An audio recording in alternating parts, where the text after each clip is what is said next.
Hello guys, हम बात करेंगे सोशियोलॉजी ऑप्शनल के बारे में। मैं हूं अपूर्व मेहरोत्रा और आज का हमारा टॉपिक है सोशल स्ट्रैटिफिकेशन, जो एक बहुत ही इंपॉर्टेंट, एक बहुत ही यूनिवर्सल टॉपिक है। ये सिनेरियो हमें वर्ल्ड की हर सोसाइटी में देखने को मिलता है। क्या होता है सोशल स्ट्रैटिफिकेशन? आपको अपने मम्मी पापा की बात ना चाहते हुए भी माननी पड़ती है। आपके छोटे भाई बहनों को आपकी बात ना चाहते हुए भी माननी पड़ती है। इसका मतलब आपके मम्मी पापा के पास आपसे ज्यादा पावर है और आपके पास अपने छोटे भाई बहनों से ज्यादा पावर है। यहां से हमें पता लगता है कि सोसाइटी में there are different levels of power. There are some people who are more powerful than us and there are some people who are less powerful than us. किसी भी सोसाइटी में सब लोगों के पास इक्वल पावर नहीं होती और यही जो सिनेरियो है डिफरेंट लेवल्स ऑफ पावर का, इसी सिनेरियो को बेटा हम कहते हैं सोशल स्ट्रैटिफिकेशन। स्ट्रैटास का मतलब ही लेयर्स होता है। तो जब हम लोग अलग अलग लोगों को सोसाइटी में अलग अलग लेवल्स पे डिवाइड कर देते हैं on the basis of the amount of power that they are having, तो इसी कॉन्सेप्ट को कहा जाता है सोशल स्ट्रैटिफिकेशन। इसीलिए जब भी आपको स्ट्रैटिफिकेशन समझना है, आपके लिए कीवर्ड क्या रहेगा? The keyword is always levels of power. अब अगर हम इन्हीं लेवल्स ऑफ पावर की बात करते हैं तो इसका सबसे पॉपुलर मॉडल हमें बट ऑब्वियसली हमारे one of the greatest sociologist ने दिया है, जिनका नाम था कार्ल मार्क्स। अब कार्ल मार्क्स ने कहा कि हमारे पास मेजरली किसी भी सोसाइटी में दो टाइप के इंडिविजुअल्स होते हैं, एक जिन्हें हम लोग बुर्जुआस कहते हैं और एक जिन्हें हम लोग प्रोलेटेरिएट्स कहते हैं। बुर्जुआस कौन होते हैं? बुर्जुआस वो होते हैं जो इकोनॉमिक एक्टिविटीज को ओन करते हैं, मशीन्स को ओन करते हैं, यानी कि ओनर्स। और प्रोलेटेरिएट्स कौन होते हैं? जो उन मशीन्स पे काम करते हैं, यानी कि वर्कर्स। और हमेशा सोसाइटी में बुर्जुआस के पास ज्यादा पावर होती है एज कंपेयर टू प्रोलेटेरिएट्स। बुर्जुआस हमेशा प्रोलेटेरिएट्स को कंट्रोल करने की कोशिश करते हैं। ऐसा मार्क्स ने इस वजह से कहा था क्योंकि मार्क्स हमेशा सोसाइटी को किससे कोरिलेट करता था? इकोनॉमिक एक्टिविटीज के साथ कोरिलेट करता था। उसके हिसाब से इकोनॉमिक एक्टिविटीज ही सोसाइटी को कंट्रोल करती है। तो जो इकोनॉमिक एक्टिविटीज को कंट्रोल करेंगे वही सोसाइटी को भी कंट्रोल करेंगे। तो मार्क्स के हिसाब से, क्योंकि बुर्जुआस थे जो इकोनॉमिक एक्टिविटीज को कंट्रोल करते थे, इसीलिए मार्क्स के हिसाब से जो बुर्जुआस थे वही सोसाइटी को भी कंट्रोल करते थे। ये सबसे पॉपुलर मॉडल है, आपने भी सुना होगा। सिंपल शब्दों में अमीर गरीब को डोमिनेट करता है। यहां पे बुर्जुआ अमीर है, प्रोलेटेरिएट्स गरीब है। लेकिन अब इस मॉडल को बहुत ही ज्यादा यूनिडायमेंशनल समझा जाता है कि हाँ भाई ठीक है, अमीरों के पास गरीबों से ज्यादा पावर होती है, बट क्या सभी अमीरों के पास एक जैसी पावर होती है? क्या सभी गरीबों के पास भी एक जैसी पावर होती है? क्या अमीरों में भी अलग अलग लेवल्स नहीं होते हैं पावर के? और इसी बात का एक्सप्लेनेशन हमें एक फ्रेंच सोशियोलॉजिस्ट देते हैं, जो हमारा एक बहुत ही नया, मॉडर्न और रेलेवेंट मॉडल है स्ट्रैटिफिकेशन से रिलेटेड, और जो मॉडल हमें दिया है पेरी बोर्डू ने। तो अब जिन फ्रेंच सोशियोलॉजिस्ट की हम लोग बात करेंगे जो इस मार्क्स के यूनिडायमेंशनल मॉडल को बहुत ही ज्यादा मल्टी डायमेंशनल बना देते हैं, उन सोशियोलॉजिस्ट का नाम है पेरी बोर्ड्यू। और अब हम बात करेंगे about Bourdieu's theory of social stratification. अब बोर्ड्यू ये कहते हैं कि स्ट्रैटिफिकेशन नो डाउट मनी के ऊपर डिपेंड करती है। Money is possibly the most important factor जो स्ट्रैटिफिकेशन लेके आता है, लेकिन मनी अकेला फैक्टर नहीं है बेटा स्ट्रैटिफिकेशन लाने का। और भी फैक्टर्स हैं जो सोसाइटी में स्ट्रैटिफिकेशन को इन्फ्लुएंस करते हैं अपार्ट फ्रॉम मनी। तो अब बोर्डू के हिसाब से चार अलग अलग टाइप के फैक्टर्स होते हैं जो स्ट्रैटिफिकेशन को इन्फ्लुएंस करते हैं। इन्हीं को बोर्ड्यू कैपिटल्स कहता है। What is capital? Capital is something that is possessed by a human being. कोई भी ऐसी चीज जो ह्यूमंस के पास होती है तो उस चीज को कैपिटल कहा जाता है। अब बोर्डू के हिसाब से किसी भी इंसान के पास चार टाइप की कैपिटल्स होती हैं। एक होती है इकोनॉमिक कैपिटल, एक होती है कल्चरल कैपिटल, एक होती है सोशल कैपिटल और एक होती है सिंबॉलिक कैपिटल। बोर्डू कहते हैं, ध्यान से समझिएगा, सबसे पहले आपको किस बात के ऊपर जज करती है सोसाइटी? सबसे पहले सोसाइटी आपको आपकी इकोनॉमिक कैपिटल के ऊपर जज करती है कि आपके पास कितना पैसा है। मान लो आपके पास 5 करोड़ रुपए है, दूसरे वाले के पास 10 करोड़ रुपए है, तो जिसके पास 10 करोड़ रुपए है उसको हमेशा आपसे सोसाइटी ऊपर ही रखेगी। लेकिन अब ऐसा भी तो हो सकता है, अब ये वाली बात तो हमें मार्क्स ने भी समझाई थी, लेकिन ऐसा भी तो हो सकता है कि दो लोगों के पास 10-10 करोड़ रुपया है। अब अगर दो लोगों के पास 10-10 करोड़ रुपया है तो उनकी इकोनॉमिक कैपिटल बेटा सेम हो जाएगी। तो अब उन दोनों में कैसे डिफरेंशिएट किया जाएगा कि कौन ज्यादा पावरफुल है सोसाइटी में और कौन लेस पावरफुल है सोसाइटी में? तो इसके लिए हमें बोर्डियू नेक्स्ट कॉन्सेप्ट देता है, the concept of cultural capital. Now what is cultural capital? Now this is an important concept that has been given by Pierre Bourdieu. बेटा कल्चरल कैपिटल वो चीज होती है जो आपको जनरली अपनी फैमिली से मिलती है या जो आप धीरे धीरे करके खुद एक्वायर करते हैं। अलग अलग चीजों के बारे में नॉलेज, आपके टेस्ट्स और प्रेफरेंसेस कि आपको क्या चीज अच्छी लगती है और क्या चीज अच्छी नहीं लगती है, आपकी लैंग्वेजेस कि आप कितनी लैंग्वेजेस जानते हो, आपकी एक्सेंट कि आप किस एक्सेंट में कोई भी लैंग्वेज बोलते हो। मान लो आपके सामने दो लोग आएंगे, दोनों लोग अमीर हैं, लेकिन आप देखते हो कि एक इंसान बहुत ज्यादा नॉलेजेबल है और दूसरा इंसान बिल्कुल नॉलेजेबल नहीं है। अचानक से आपके दिमाग में जो नॉलेजेबल इंसान है उसके लिए इज्जत बढ़ जाएगी। आपके सामने दो लोग आएंगे, दोनों अमीर हैं, दोनों के पास सेम नॉलेज है, लेकिन एक का टेस्ट डिफरेंट है, दूसरे का टेस्ट डिफरेंट है। एक मान लीजिए कॉफी प्रेफर करता है, दूसरा मान लीजिए चाय प्रेफर करता है। अब ये सब्जेक्टिव है, कुछ लोग कॉफी वाले को ज्यादा प्रेफर करेंगे, कुछ लोग चाय वाले को ज्यादा प्रेफर करेंगे। तीसरी चीज, आपके सामने दो इंसान आते हैं, दोनों अमीर हैं, दोनों के पास अच्छी खासी नॉलेज है, दोनों कॉफी प्रेफर करते हैं, लेकिन अचानक से क्या होता है कि भाई एक इंसान को सिर्फ 2 लैंग्वेजेस आती हैं और एक इंसान को 6 लैंग्वेजेस आती हैं। आपके दिमाग में तुरंत उस इंसान के लिए इज्जत बढ़ जाएगी जिसको 6 लैंग्वेजेस आती है। तो सिर्फ पैसा ही मायने नहीं रखता, आपके पास कितनी नॉलेज है, आपके किस प्रकार के टेस्ट्स हैं, आप कितनी लैंग्वेजेस जानते हो, आप किस एक्सेंट में लैंग्वेज बोलते हो, all these things also matter when we are talking about certification. लेकिन अब मान लीजिए आपके पास दो लोग आए, उनके पास पैसा भी लगभग बराबर का है, उनके पास नॉलेज और टेस्ट वगैरह भी सब कुछ बराबर का है, तो फिर आप कैसे डिफरेंशिएट करेंगे कि किसके पास किसको सोसाइटी में हायर रखा जाएगा और किसको सोसाइटी में लोअर रखा जाएगा? तो फिर हम कल्चरल कैपिटल से नेक्स्ट कैपिटल की तरफ चलते हैं, वो है social capital. Now what is social capital? Social capital is your networking, कि आप कितना ज्यादा ताकतवर लोगों को जानते हो, आप कितना ज्यादा रिच एंड फेमस को जानते हो, आपके कितने अच्छे नेटवर्क्स, कितने लोग आपकी रिकमेंडेशन देने को तैयार हैं। ये सारी की सारी चीजें आपकी सोशल कैपिटल, यानी कि आपके सर्कल में जितने भी रिच और फेमस लोग होंगे, डेफिनेटली वो रिच और फेमस लोग आपकी जान पहचान उन लोगों से समाज में आपकी इज्जत को बढ़ाएंगे। तो मान लीजिए दो इंसान आए, दोनों अमीर भी हैं, दोनों नॉलेजेबल भी हैं, लेकिन एक इंसान अंबानी साहब को जानता है और दूसरा इंसान अंबानी साहब को नहीं जानता है। तुरंत आपके दिमाग में उस इंसान के लिए इज्जत बढ़ जाएगी जो अंबानी साहब को जानता है। अब मान लीजिए दोनों लोग आए, दोनों लोग अंबानी साहब को जानते हैं, अब आप क्या करेंगे? अब आप लास्ट कैपिटल पे जाएंगे और वो लास्ट कैपिटल है सिंबॉलिक कैपिटल। सिंबॉलिक कैपिटल क्या है? Reputation, fame. कौन इंसान समाज में ज्यादा रेप्यूटेड माना जाता है, ज्यादा इज्जतदार माना जाता है?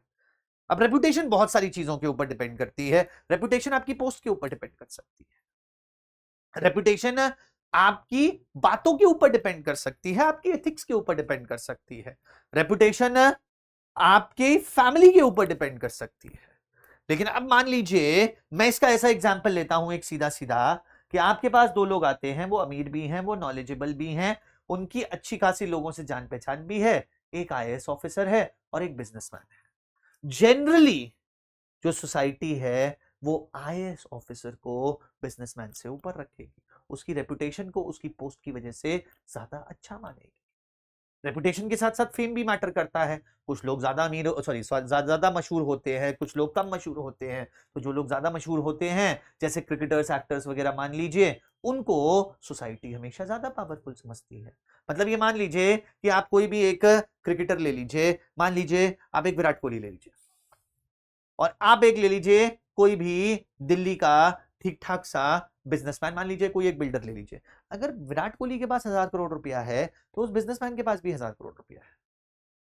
अगर विराट कोहली के पास क्रिकेट की नॉलेज है तो उस बिजनेसमैन को भी अपनी जो भी काम है उसकी अच्छी खासी नॉलेज है। अगर विराट कोहली अंबानी साहब को जानता है तो मान लीजिए वो बिल्डर भी अंबानी साहब को जानता है। लेकिन फिर भी समाज विराट कोहली को ज्यादा इज्जत देगा, शायद उस बिल्डर को उतनी इज्जत नहीं देगा। क्यों? क्योंकि विराट कोहली के पास एक चीज है जो शायद उस बिल्डर के पास नहीं है, और वो चीज क्या है? वो चीज है बेटा fame. Virat Kohli has more fame than that person. तो सबसे पहले हम पैसा देखते हैं, पैसे के बाद नॉलेज, टेस्ट एटसेट्रा देखते हैं, उसके बाद आपके कनेक्शंस देखते हैं, और उसके बाद ये देखते हैं कि आपकी कितनी इज्जत है, आप कितने मशहूर हो। इन 4 चीजों को कंबाइन करने के बाद ही हम ये वाली बात पता लगा सकते हैं कि सोसाइटी में कौन ज्यादा पावरफुल है, कौन कम पावरफुल है। सबसे पहले, और ये एक स्टेप बाय स्टेप मॉडल है, सबसे पहले हम पैसे को ही देखेंगे। अगर 2 लोगों में पैसा बराबर है तो हम नॉलेज और टेस्ट पे जाएंगे। अगर उनके नॉलेज और टेस्ट भी सिमिलर हैं तो हम उनके सोशल कनेक्शंस पे जाएंगे, और अगर उनकी सोशल कनेक्शंस भी सिमिलर हैं तो हम उनकी रेपुटेशन और उनके फेम पे जाएंगे। अब मान लो बोर्डू ये कहता है ये सब सिमिलर है, फिर क्या करेंगे? फिर क्या हम लोग उन्हें सोसाइटी में इक्वल प्लेस दे देंगे? नहीं, बोर्डू कहता है अभी भी हम उन्हें इक्वल प्लेस नहीं देंगे। अभी भी हमारे पास एक 5th डिफरेंशिएटिंग फैक्टर है, और वही डिफरेंशिएटिंग फैक्टर बोर्डू की थ्योरी का सबसे, इसे कहते हैं हाईलाइट माना जाता है, सबसे मेन पॉइंट माना जाता है, और उस डिफरेंशिएटिंग फैक्टर को बेटा हम लोग बुलाते हैं हैबिटस। बोर्डू कहता है एक और डिफरेंशिएटिंग फैक्टर है, और वो डिफरेंशिएटिंग फैक्टर बेटा क्या है? वो डिफरेंशिएटिंग फैक्टर है हैबिटस। अब हैबिटस क्या होता है? हैबिटस बेटा वो चीजें होती हैं जो हम सोशलाइजेशन के थ्रू एक्वायर करते हैं। जब हम नए नए लोगों से मिलते हैं, जब हम नए नए लोगों से बात करते हैं, तो हमारे मैनर्स चेंज होते हैं, हमारी बॉडी लैंग्वेज चेंज होती है। मान लीजिए आप कहीं पर गए हैं, एग्जाम्पल दे रहा हूं, वहां पे जाके मान लीजिए आप हाथ से उठा के पिज्जा खा रहे हैं, और बाकी लोग जो हैं वो नाइफ और फोर्क से उठा के पिज्जा खा रहे हैं, तो आप भी नाइफ और फोर्क से उठा के पिज्जा खाने लग जाएं। हालांकि वो गलत है, लेकिन फिर भी। इसी तरीके से मान लीजिए आप किसी पार्टी में गए हैं, वहां पे सब लोग ह्यूमनिटेरियन बातें कर रहे हैं, चैरिटी की बातें कर रहे हैं, आपके दिमाग में भी चैरिटी और ह्यूमनिटेरियन जैसे कॉन्सेप्ट्स आने लग जाएंगे, आपकी वैल्यूज चेंज हो जाएंगी। आप कहीं पर गए हैं, किसी पार्टी में गए हैं, वो सब लोग एआई के बारे में बात कर रहे हैं, क्लाइमेट चेंज के बारे में बात कर रहे हैं, नई टेक्नोलॉजीज कैसे ह्यूमंस की हेल्प कर सकती हैं उसके बारे में बात कर रहे हैं। वहां से वहां पे जाके आपका थॉट प्रोसेस चेंज हो जाएगा। तो अब अगर सब कुछ सेम है, सारी कैपिटल सेम है, तो एक जो लास्ट डिफरेंशिएटिंग फैक्टर बचता है वो ये बचता है कि आपने अपने सोशलाइजेशन के थ्रू क्या अक्वायर किया, आप किस तरीके से बोलते हैं, किस तरीके की आपकी बॉडी लैंग्वेज है, आपका मैनरिज्म बहुत ज्यादा मैटर करता है। कई लोग बहुत ही सॉफ्ट स्पोकन होते हैं, कई लोग बहुत ही ज्यादा डोमिनेटिंग वे में बोलते हैं, कई लोग की बॉडी लैंग्वेज जो है वो थोड़ी इरिटेटेड बॉडी लैंग्वेज होती है, कई लोगों की बॉडी लैंग्वेज जो है वो बहुत ही काम और कंपोज्ड बॉडी लैंग्वेज होती है। डिफरेंस आ गया। सोसाइटी हमेशा उसकी ज्यादा इज्जत करेगी जिसकी बॉडी लैंग्वेज काम एंड कंपोज्ड होगी, जिसके बोलने का तरीका सॉफ्ट होगा। कुछ लोग हमेशा अपने ही फायदे के बारे में सोचते हैं, कुछ लोग पूरे समाज के फायदे के बारे में सोचते हैं। डिफरेंस आ गया। जो पूरे समाज के बारे में सोचते हैं उनकी वैल्यूज बेटर है, तो समाज उनकी ज्यादा इज्जत करेगा। कुछ लोगों का थॉट प्रोसेस बहुत शैलो होता है, वो हर चीज को बहुत सुपरफिशियली सोचते हैं। कुछ लोगों का थॉट प्रोसेस बहुत डीप होता है, बहुत एनालिटिकल होता है, वो बातों को गहराई में जाके सोचते हैं, बहुत ही ज्यादा जिसे कहते हैं डीप एनालिसिस करते हैं। सोसाइटी हमेशा डीप एनालिसिस करने वालों की ज्यादा इज्जत करेगी। तो ऐसा नहीं है कि सिर्फ और सिर्फ आपके पास कितना पैसा है, आपके पास कितनी नॉलेज है, आप कितने लोगों को जानते हैं, आपकी कितनी अच्छी पोस्ट है, आपके पास कितना ज्यादा फेम है, सिर्फ यही सब मैटर नहीं करता सोसाइटी में। आप कैसे उठते हो, बैठते हो, बोलते हो, चलते हो, आप कैसे सोचते हो, आपकी वैल्यूज क्या क्या है, ये सब भी बहुत ज्यादा मैटर करता है। जब सोसाइटी आपका, जिसे कहते हैं, वैल्यूएशन करती है कि आपको कितना रिस्पेक्ट देना है, आपको कितनी पावर देनी है। तो पहले सोसाइटी देखती है कि आपके पास कितना पैसा है, फिर सोसाइटी देखती है आपके पास कितनी नॉलेज है, फिर सोसाइटी देखती है आप कितने लोगों को जानते हैं, फिर सोसाइटी देखती है कि आप क्या काम करते हैं या आप कितने फेमस हैं, और लास्ट में सोसाइटी देखती है कि आपकी बॉडी लैंग्वेज कैसी है, आपकी वैल्यूज कैसी हैं, आपका थिंकिंग प्रोसेस कैसा है। इतनी सारी चीजों को देखने के बाद, इतनी सारी चीजों का एनालिसिस करने के बाद सोसाइटी आपको उठा के किसी एक लेवल पे रख देती है। तो बोर्दियू कहते हैं कि मार्क्स ने जो कहा था कि स्ट्रैटिफिकेशन सिर्फ मनी के ऊपर डिपेंड करती है, that is not actually true. Stratification is a very, very complex process. It depends upon four factors or four types of capitals: economic, cultural, social, and symbolic. And it also depends upon a very, very important factor which is called as habitus. That is the habits acquired through socialization. How we speak, how we move, what is our body language, what are our values, and what is our thinking process. So after analyzing all these things, society actually determines what your worth is, what your value is. So this is a very, very interesting and a modern concept of stratification that you needed to understand. I hope you understood what is stratification. I hope you understood what Marx said about stratification. I hope you understood how the concept given by Bourdieu is relatively a complex concept as compared to the concept given by Marx. I hope you understood what are the four types of capitals and what is habitus. So this is our today's discussion.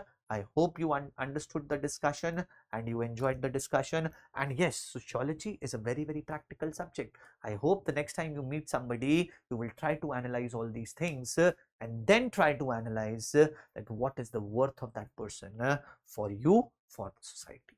So until next time, thank you so much. Keep learning, keep enjoying. Bye bye. Take care. God bless you all.